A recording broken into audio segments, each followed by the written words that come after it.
Happy, happy, go!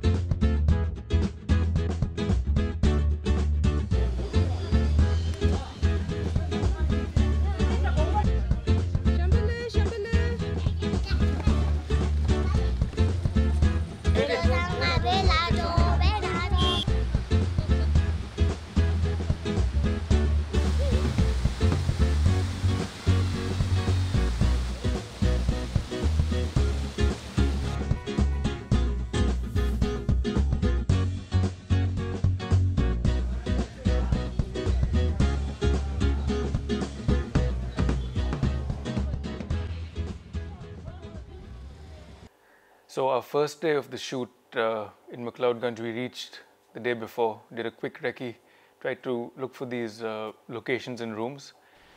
We thought we found the perfect place.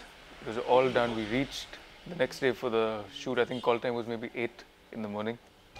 And then we couldn't locate the guy. The room was locked. So half our team went to look for the man with the key, and the other half tried to get this group together that we needed to be marching through and celebrating, through the streets of McLeodganj. Then we finally found the key, but then the kid wasn't there. Then the kid came, then the second kid wasn't there. And then the group that came, that group disappeared. So everything changed within like half an hour. We had everything and then we had nothing. So Sakina and Palden then went on this manhunt, human hunt to gather this crowd. They managed to get, I think, maybe 10 or 12 people together. The room was open. The girl came as well. And then within, I think, 15 to 20 minutes, we just shot our scene.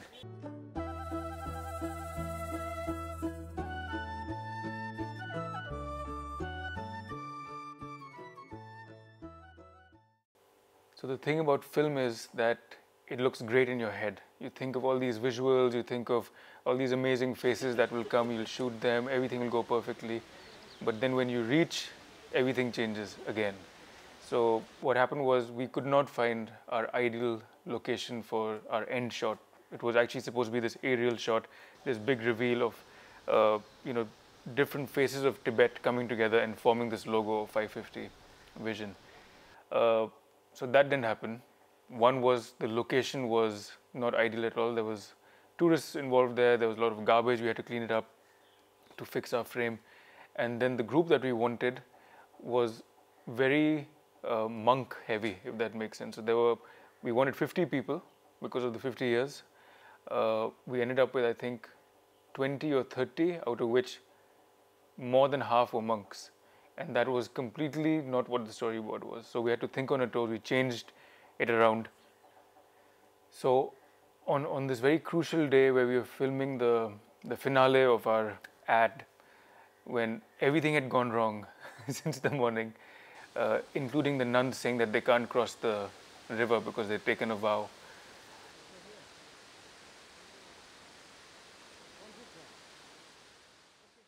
So the shoot is done.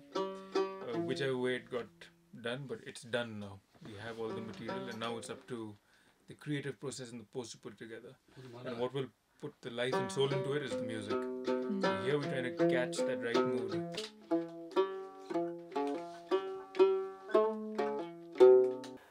Tepa was a really nice experience. I mean, it was so good to see, young Tibetans there, really exploring, art and culture and things like that.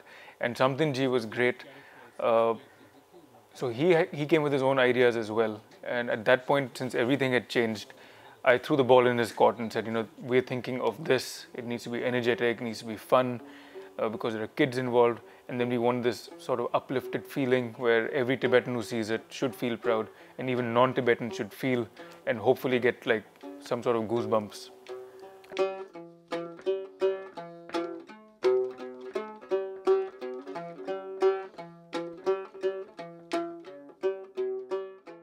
Sakina and Palden were a great energy to have around, and they were bringing their own ideas, which was great as well.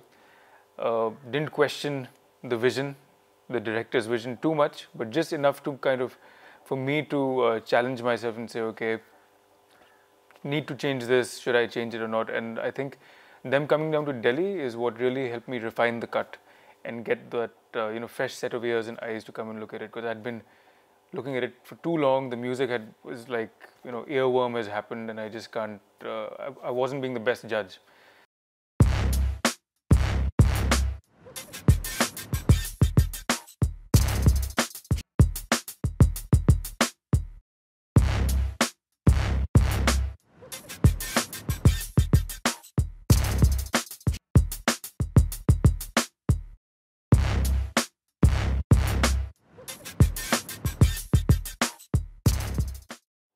Well, in film, post-production is where the magic happens, right? We can turn this into anything we want.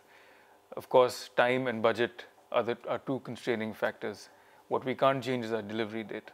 We finished our cut. We have a story which makes sense. It feels sweet and charming. It's fun as well. And it feels a bit dramatic as well towards the end. And you get that feeling of this big vision that's taking place, and the people are involved with it. Can we make it better? Of course we can. Can I work on this till I die? I can do that as well. But there will come this time when I'll have to say, okay, this is it. At this point, we can't improve anymore, like every film has. What we would like to do is work and concentrate on the formation of the logo, which is at the end, because we want this flourish of colors coming out of Mariko's hands, and then this 550 Vision logo is formed. There are some fixes which the film needs. So, for example, we would ideally have wanted the 550 Vision logo to be on the yellow stone which Amadeh gives to the kid. That is going to take time, because that involves tracking, that removal of an object, which is the inscription on the stone, and then adding a new object on top of that stone. So it was a long 3 days I spent. I say long because it didn't feel like 3 days. It felt like at least a week that I'd spent there, because it was so packed with places and people and experiences, and I felt so welcomed. And I think I would love to come back to McLeodganj and work with the same team again.